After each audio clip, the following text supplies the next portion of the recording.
Well, I would like to emphasize the fact that God speaks to you in many different ways. I said, I can go to town and find me an 8 to 5 job and we'll have everything regular. But that's probably what I'll be doing 30 years from now. I said, feel like I've got some opportunities to do something a lot better than that. I've tried to help people because I've been helped. And I've had many people help me along the way. And just like I said the other night at the party, we've got friends, and we don't tell our friends often enough what we think of them. Well, hey, good evening, everyone. This is Riley Carver. Welcome to the Good Fight Podcast. Man, we're back with episode, I don't know what episode this is, episode 3, 4. But, man, we're glad you're here with us, and we are looking into more fight stories, man, just looking into people's lives, letting the conversation just take place, and, man, shine a light on how good God is and what he does for us in our life. And today, man, if you are listening and you're like me and your granddad, your grandparents, your grandfather passed away a little bit too early, and maybe you were like me, you were just too young to really consume the wisdom and knowledge that old men have. Man, today you're in for a treat because I'm here today with a great friend of mine, just a wonderful blessing in my life, Mr. Butch Shouman. Hello, Butch. How are you today? Good. Well, hey, thank you for coming out. Do you ever think you was going to be on a podcast? No, not really. Well, I never did think I would be hosting one either, but man, here we are. Man, it's been good to know you. It's been awesome to get to hang out and do life alongside you. And man, the other day I got to go to your 80th birthday. That was a treat. That was a good party. We really enjoyed it. Yes. Well, it was fun, and Donna, she kept Grandma, aka Grandma. Right. She kept everybody in line, and I thought it was fun. I thought it was a great birthday party to celebrate the years that you've been here on this earth. I'm very thankful for it. Well, Butch, today, man, we're just going to conversate because, man, you've got a tremendous amount of wisdom in business, in life, man, in marriage. I mean, you've got all kinds of wisdom, more than I really realize. And so, like everybody that's listening today, man, I'm just interested and excited about digging into to all the stories. So, you know, what I like to do is I kind of like to just kind of set a foundation and just kind of basically go through your story as you were raised up and grown up. So I'll just start there. Where are you living at right now? Well, we're living in Ty now. We've been there since 91. Since 91? Yeah. Right. So where were you raised at? Goldthwaite, Texas. Yeah, Goldthwaite. Born and raised Goldthwaite, Texas, March 5th, 1945. They had to sober the doctor up to deliver me. Oh, really? Small town. Right. Well, what was your mom and dad's name? What'd they do? My dad's always had trucks, all sheep and goats down there around Goldthwaite. And his name was Arthur Shorty. His nickname was Shorty Shouman. And my mother's name was Selma Reinert Shouman. Right. And he was in the trucking business. Yeah. I was raised up in trucks, and still I've had something to do with trucks all my life. Right. Yeah. Still you opened your trailer shop, still have it over at Ty? No, I sold Shouman equipment in 19. Okay, 19. And moved over I built a shop and have our offices and everything over at Merkel. Okay, in Merkel now. Okay, Yeah. All right. Well, good deal. So did you, back to Goldthwaite, did you graduate there in Goldthwaite? Yes, yeah. I spent the first 33 years of my life there and was raised there and never did leave. I went to college the only time I left there. Well, tell us a little bit about like your childhood growing up and everything, what it was like. Well, my biggest thrill was getting in a truck and going somewhere. And when I got to where I could drive one, well, I used to go through town so everybody see me driving and take the decks out of the trailers whenever they need somebody to take the decks out. So. Oh, yeah. So what kind of trucks were they that you were operating back then? Those little 6-cylinder Chevrolets, 34-foot single axle trailer. 34 foot. Real big rigs. Yeah, no doubt. Well, so were they all? I guess they were all steel trailers, not aluminum back then. Well, they had wooden sideboards. Wooden sideboards. Yeah. So this is getting back there in the day. Yeah. In fact, they didn't even have dollies on them. Whenever they got ready to get out from under them, they'd have to take a barrel out there and jack it up and put a barrel under them. Oh yeah, right. Right. Well, what was Goldthwaite? How many people lived in Goldthwaite back then? 1,500. 1,500. So the population's basically stayed the same. Yeah, more or less. It may be a little more now, but it's been around that forever. So did you play any sports? Yeah, I didn't play football back in those days. I did in junior high, but when I got to high school, I was roping calves, and they told me I could either rope calves or play football. And I said, well, so I roped my dummy during PE. Oh, really? So that was your PE class, was roping the dummy? Yeah. Huh. Well, did you take that roping calves very far? Well, I went all through high school, and then I went to Tarleton. I was on the rodeo team up there at Tarleton. I went there for a year, and then I transferred down to San Marcos, and I got on the team down there, and I met Donna about the first week I was down there, and we got married in January. And Donna is your wife. Yeah. And you met her in San Marcos. Yeah. Now, how long have you two been married? Since 65. It's 60 some odd years. Right. Yeah. Right. Well, I know that at your birthday party the other day that you and Cody and I were sitting there around the table, and Cody said, "All right, you've been married longer than anybody here. Tell us the secret to successful marriage." And I remember the answer you give, but go ahead and tell us what the secret to successful marriage is. Well, my secret is I learned how to say yes. Learn how to say yes. Yeah, well, if anybody's listening out there, then there's your first nugget of wisdom right there. Just say yes. Yeah, because a woman's never wrong. Right, no doubt. My wife, unfortunately, she is never wrong, and she proves me wrong quite a bit. Yeah. So it's good. It's good. Well, so after you got out of high school, went to college, and met your wife, what did you guys, you got married and lived in Goldthwaite, I assume? For a while. And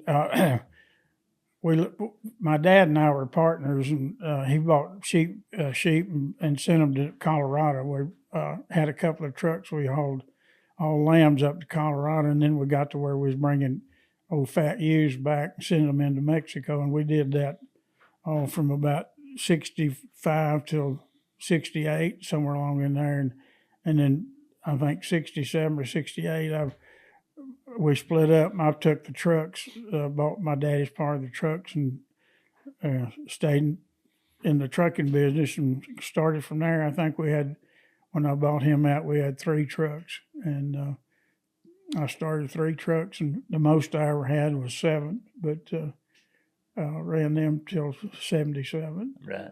How was I'm always curious because, man, it's interesting, especially when like me, I've gone to the border and picked up cattle and crossed them, and at one time I went over across the border into Del Rio with a semi and picked up a load of steers and brought them across. But how was it back in those days when you were transporting cattle across the border? I mean, did you drive over into Mexico, or did you just... No, we my dad crossed cattle, but there was trucks down there that would haul them from one side to the other, and then we'd pick them up on this side. And I never did haul very many cattle off the border. I had a customer in Florida, and we hauled cattle out of Florida back to Texas, and then I had another customer in San Antonio that we hauled cattle out to Brawley, California, and I had 2 drivers on each truck. We put about 250,000 miles a year on them little Freightliners.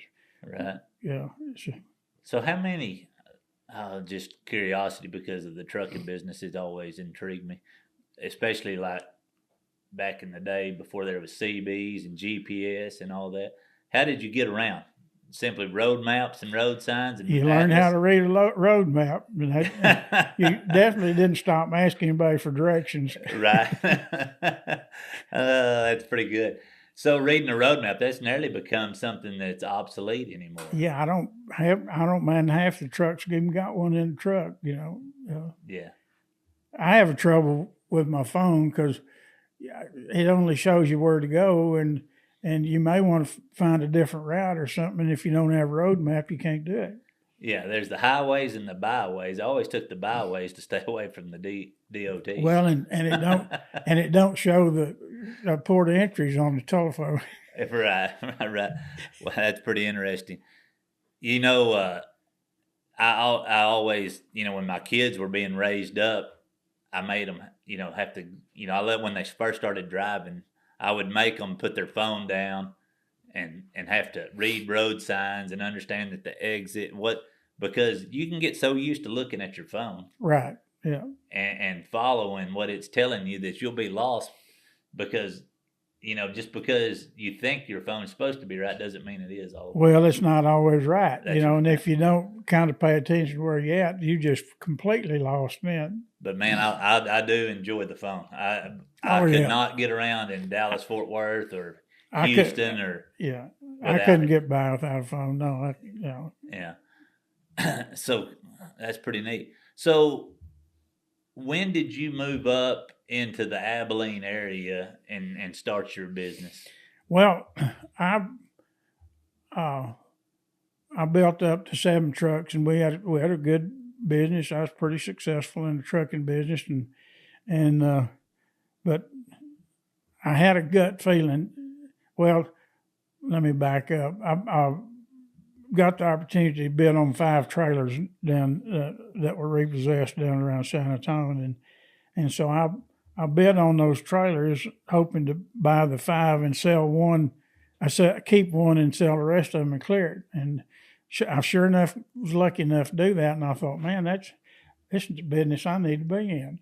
And so I had some drivers killed in a truck wreck, and I had another truck wreck. And on the way to that last wreck, I made my mind up I was going to do something different. And back then, I stayed so busy I couldn't see the forest for the trees. And so finally, I just had this feeling that I needed to do something. And I got the opportunity to buy in partners with L.C. Lewis up here, and he had just built a new shop.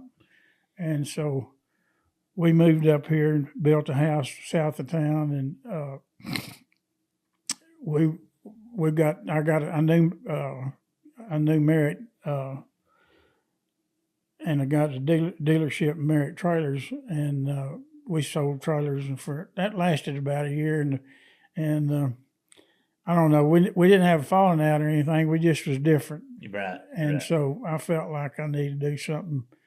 I tried to buy him out, and he gave me a price, and I told him, well, I'll sell for that. And so we split our partnership. And then I didn't do anything for about a year, bought a little bulldozer and messed around. But my dad passed away during that time, and he had a bunch of cattle in some places leased down at Pretty, and it took me about a year to get that cleaned up. So I stayed pretty busy for that year doing that. And then in '83, Richard Favor and I built a shop out on East 80 and went in partners there. And I stayed there with him, and we sold Merritt trailers too till '88. In '88, he and I split up. I went out to Ty and started my business out there. Right.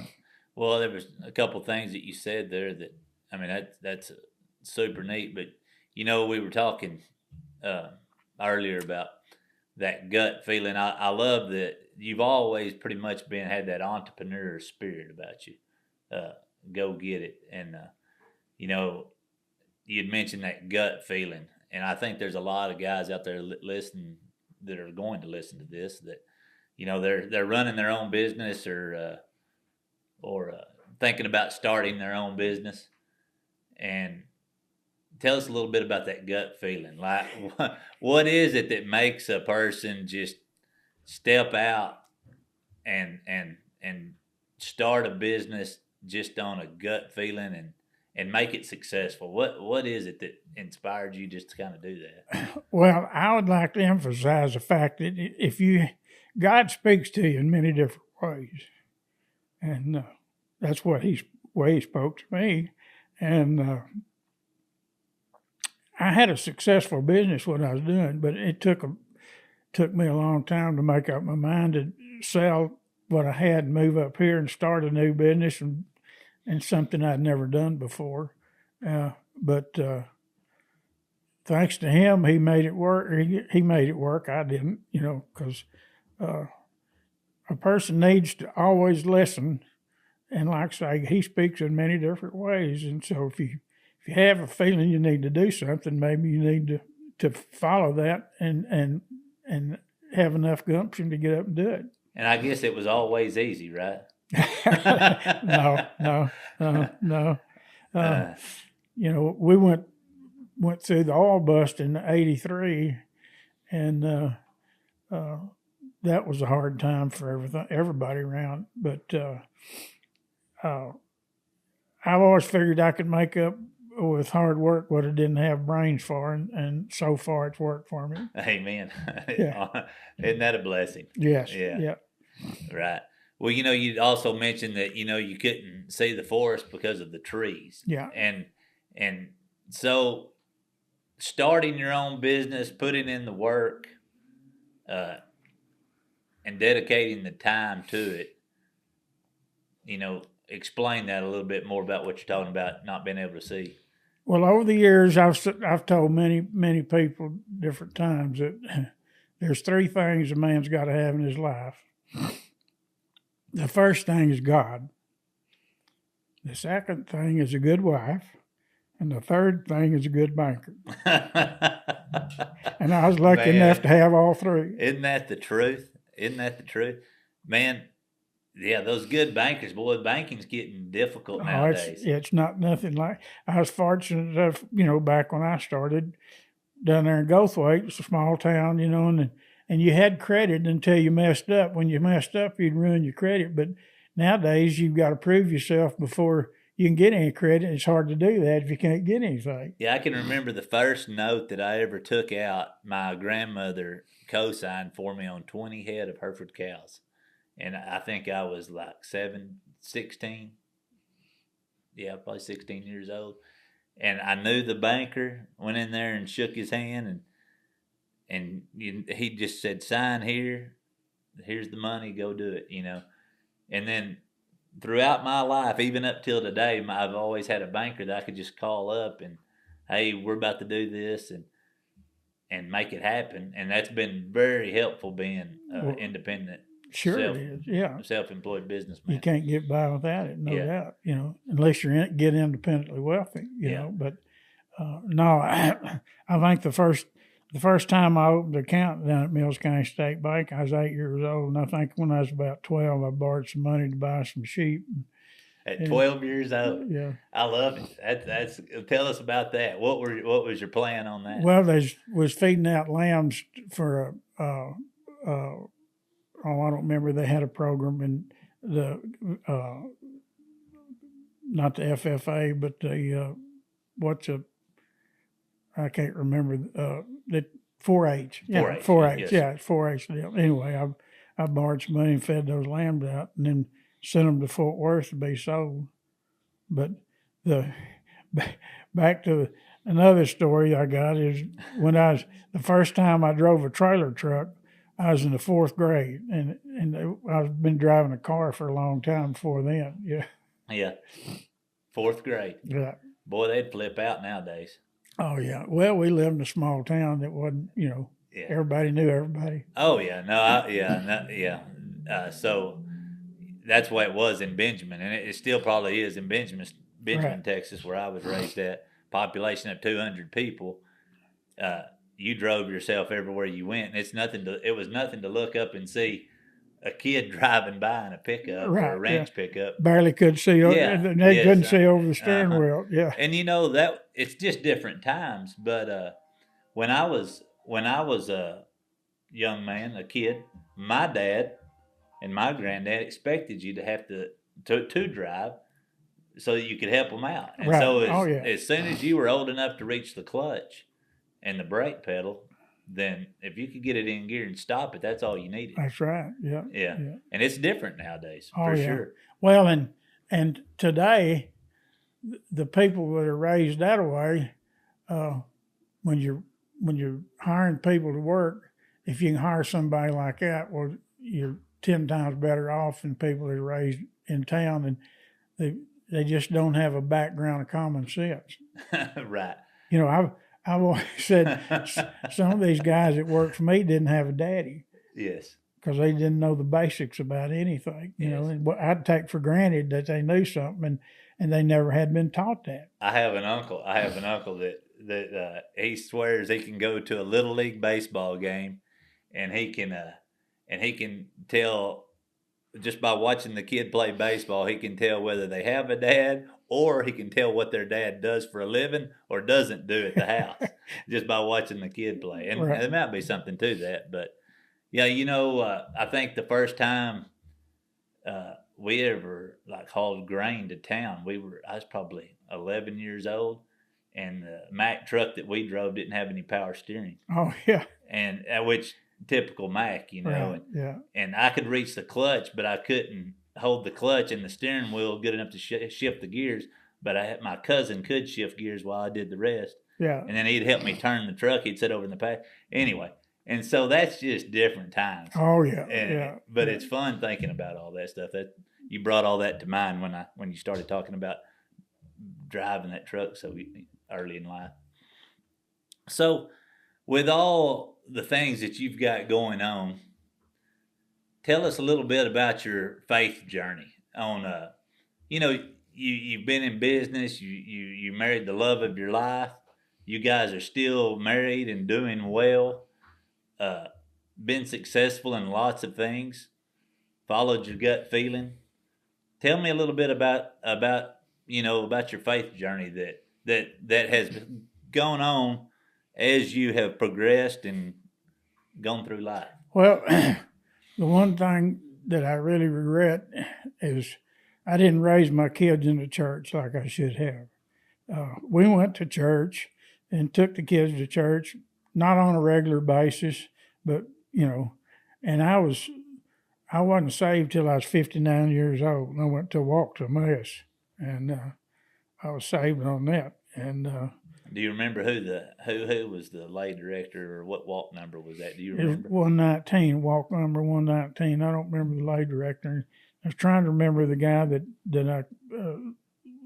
got me saved, but it turned my life around, and it took me a long time to realize, like tithing. Ever since I started tithing, of course, I was more successful than I could, but it's just amazing what that does for you, because you can't outgive God. Amen to that. Amen to that. Well, that's pretty neat. And so, so your perspective on business and everything changed, I'm assuming, once you were saved, as far as just understanding the goal of why you were doing your work. Well, I've tried several new things. Like I started building buildings, and I was successful at that. I built a building, I'd rent it to somebody, lease it out, and then, but it wasn't my intelligence that did that. It was God helping me. Right. I'll be the first to tell you that, because I'm not that smart. Well, but He's helped me immensely, and I used to buy a lot of back in the 90s. I bought a lot of Army surplus stuff, and I'd bring it in there at Shouman Equipment. And Donna said, "What are you going to do with that?" And I said, "You don't have any idea what you're going to do with that." And I said, "No, but I'm trying to make money with it." And sure enough, I bought a 3 Army loaders. Airplane loaders one time, and they probably cost the government probably $500,000. airplane loaders. Yeah, they's 40 foot long and had rollers all on the top. They're self propelled, and they'd go up and down and lean and all different ways, and it was just amazing what they'd do. And I bought them 3 of them up at Altus, Oklahoma. Brought them in there and sold the first one for. Well, I just tell you what, I gave $3,500 for them. I sold the first one for $35,000.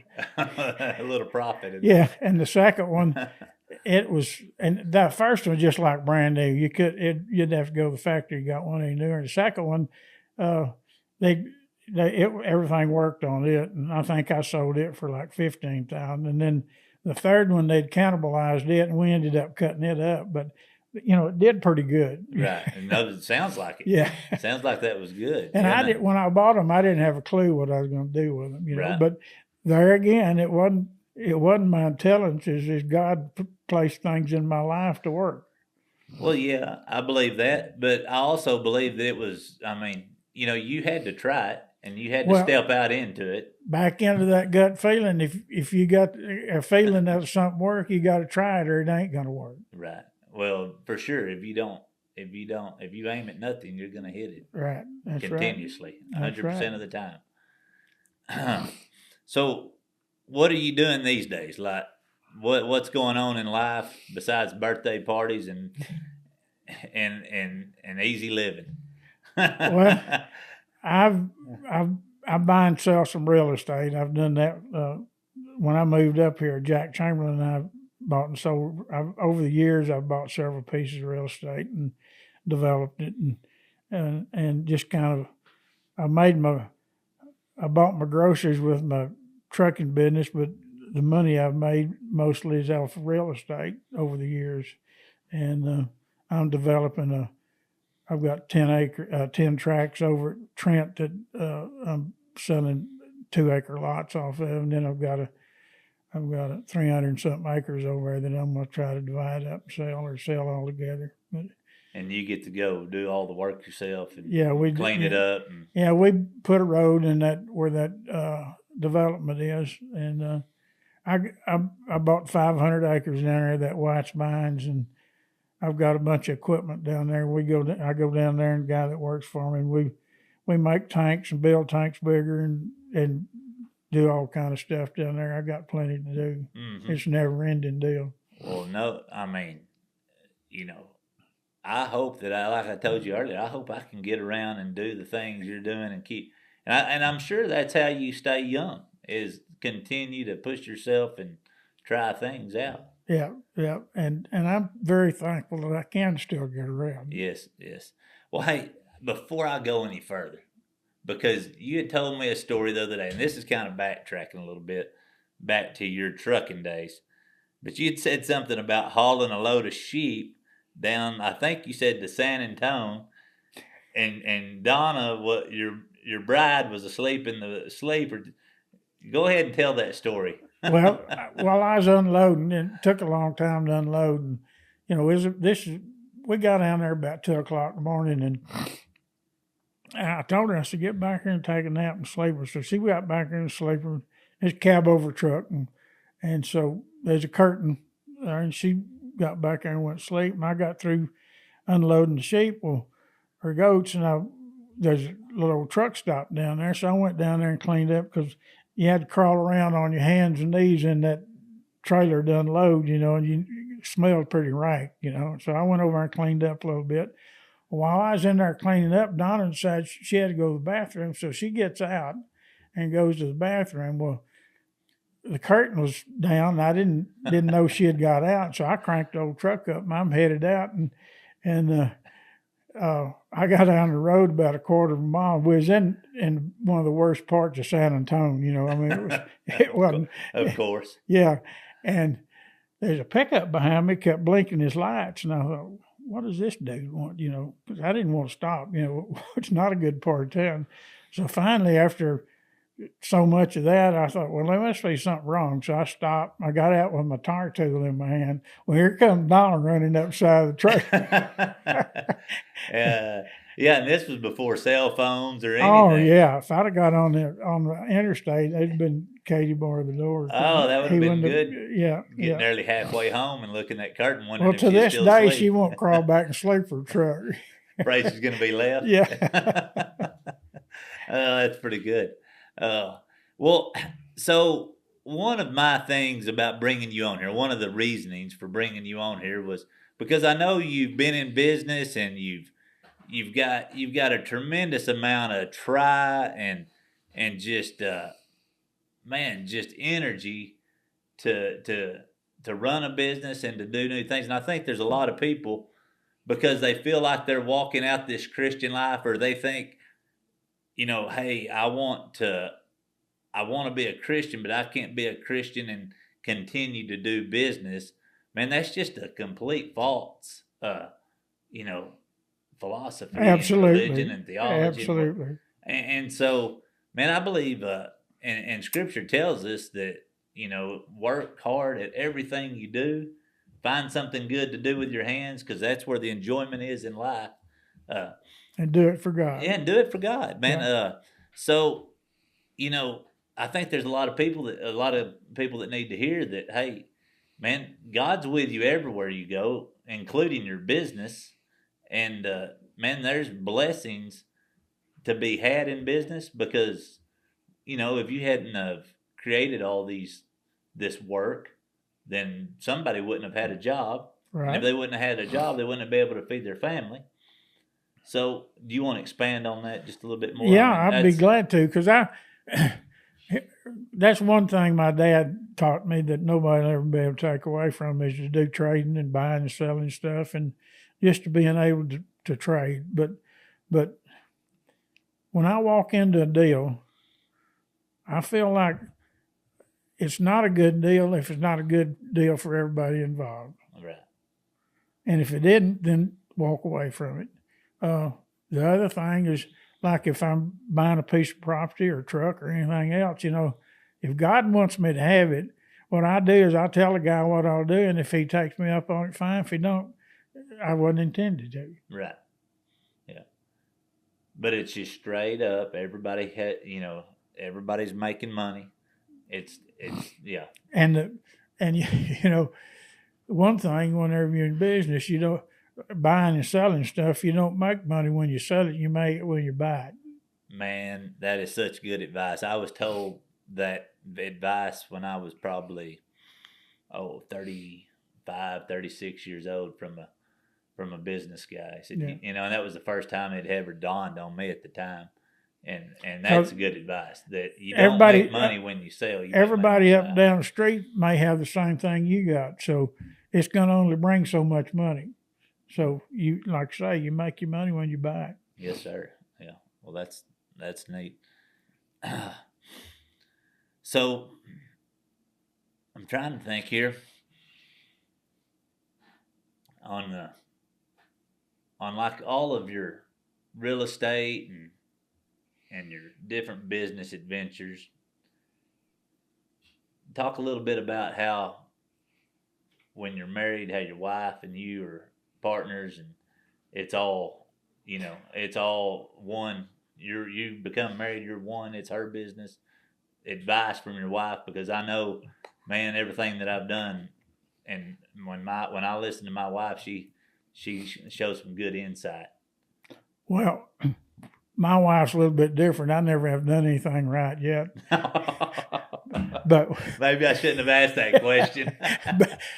but whenever we were first married, my dad and I were partners, and we was, buying and selling sheep.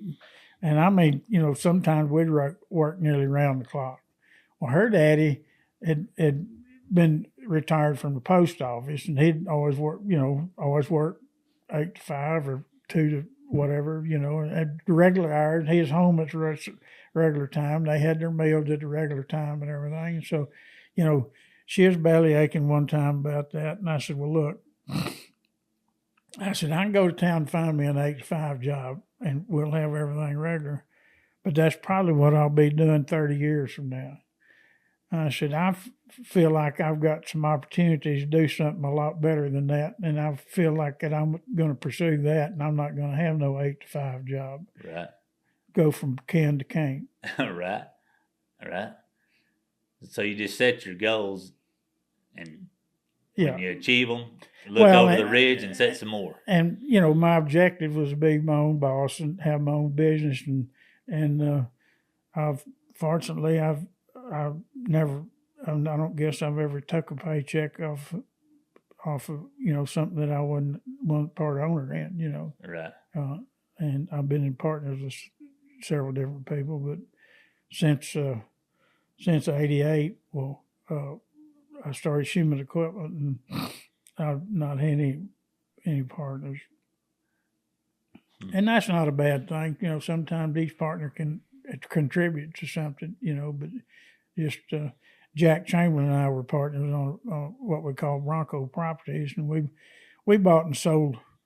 We bought the old theater out here, the old drive-in theater, one time with some more guys, and bought and sold that thing. Steamboat Mountain, Jack Chamberlain, Jordan Wood, and I owned that at one time, and so over the years I've had several different deals, and nearly all of them have worked. We bought where that Red Man Lodge is now. We bought 26 acres there. Jack and I did, and things started turning around. We didn't know how we was going to pay for it. And I made a trip to Dallas, and we bought it owner finance from a guy in Dallas. And I told him, I said, I don't know whether we're going to be able to make a payment, so why don't you just keep what we've paid on it and we'll walk away from it. And he said, oh, no. I said, you boys will get it right. Well, it wasn't a week until Jack sold 3 acres to the guy that built that Red Man Lodge over there, and we paid for half of it. So, and so it we ended up working out the deal, and it just, when things looked pretty bleak, Right. But I'm sure it wasn't anything we did. Well, yeah. Well, talk a little bit about, because this is something that the world definitely needs to hear. But talk a little bit about integrity, character, doing business on a handshake, sticking to your word. I've built about 12 buildings over in Tyne, Merkel.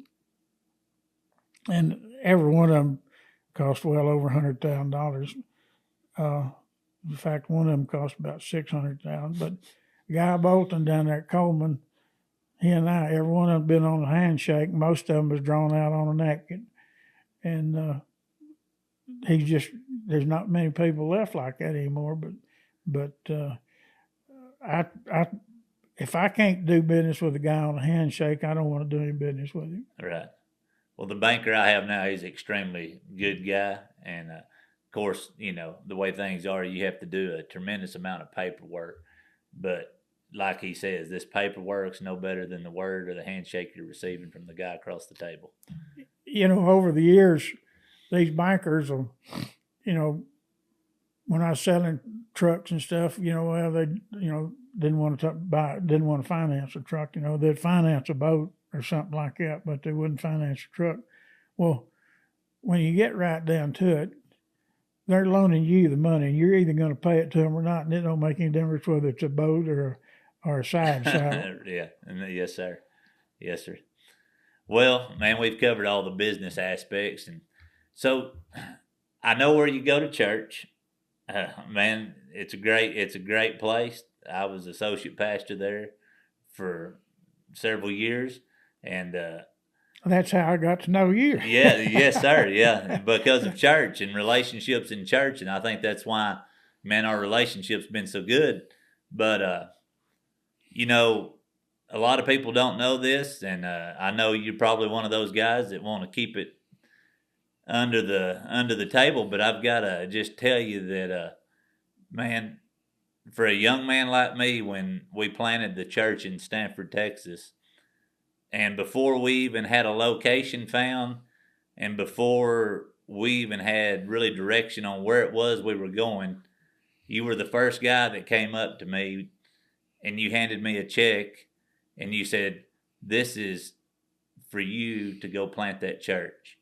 And you were planting seeds into my life, and you don't know how big of a blessing that was. I mean, young man, I'm not young by any means, but I look toward you as wisdom, as the guy that, man, I want to be like. And man, you inspired me, and man, that was some faith, and I really appreciate, man, you believing in me and believing in what we were setting out to do. And now we're about 3 years into that church, and it's growing. And I think back, and those first seeds that were planted financially came from Butch Shouman. And man, I just want to thank you for that. You're more than welcome. But over the years, I've tried to help people because I've been helped. And I've had many people help me along the way. And just like I said the other night at the party, we've got friends, and we don't tell our friends often enough what we think of them. Yes, sir. And I try to pass along what I've had. It's just like grace. You've been given grace, so you need to extend it. Yes, sir. Yes, sir, man. And I am thankful for the grace. I am thankful for God's grace, and I appreciate your extension of that. So, there at Anson, where you attend church, you run the golf cart, bringing the shuttle bus. Occasionally, yeah. Is that what you call it? Well, I seem like whenever the weather gets real bad, I'm the first one to call it. So I'm call the 80-year-old man. Yeah, I'm gonna tell Billy. If the weather's under 50 degrees, just lose my number. Hey, but you know what? You show up and do it, right? Oh yeah. Yeah. Well, that says all we need to know about your character and your love for the Lord. So, Butch, we're getting down toward the end of this thing. What nuggets of information, wisdom that you just think are necessary to share, man, drop those on us. I mean, we're not in a hurry, but if it's another hour of it, I'm all ears, because a young man doing life, running a business, working at his job, whatever it might be, raising a family, drop us those nuggets that you wished you would have known or wish somebody would have told you. Well, like I said, I wish I raised my kids in the church, which I didn't. I really regret that. I've lost my son with cancer, and Mandy's still with us, and she's saved and she goes to church, and I think that in being in business, the most important thing is to have integrity. And like I said, if you make a deal with somebody, make sure it's a good deal for both concerned. Because by doing that, I think you'll be repaid many times over. Right. So just be a man of your word when you shake hands. Shake hands. Kind of funny. I'm not saying this to be bragging, but I sold that RV park over there to a guy, and we shook hands on it. Well, before David, my grandson, was running it over there, well, I went to work down there on Buzzard Mountain, and he called me and he said, "There's two guys here who want to buy this RV park." And I said, "David, we already sold it." And he said, "No, you need to come talk to them." Well, I sold the park for, I'll go ahead and say it, it's $600,000. No, it's $700,000. And he said he'd write me a check for escrow and give me $800 for it. And I said, "I ain't gonna do it." I said, I've done sold it and shook hands on it with these guys, and he couldn't believe it. But I just feel that strong about keeping my word good, because if your word's not any good, you're not any good at all. Boy, those are true words right there. That's good. That's good stuff.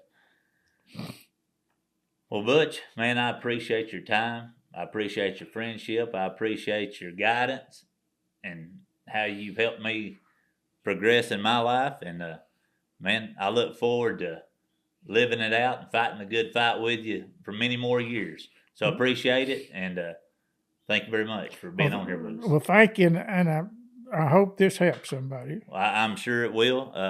Man, for all those listening, man, we think this has been a great episode. Lots of great wisdom. Man, right here downtown Abilene with Howdy Media. Thank you guys for helping us out. Butch, the way you got up these steps a while ago, man, that was an inspiration in itself right there. So, man, I hope I'm living life like you when I'm 80 years old. Well, I thank the Lord for it. Love you and thank you. Thank you. All right, man, keep fighting the good fight.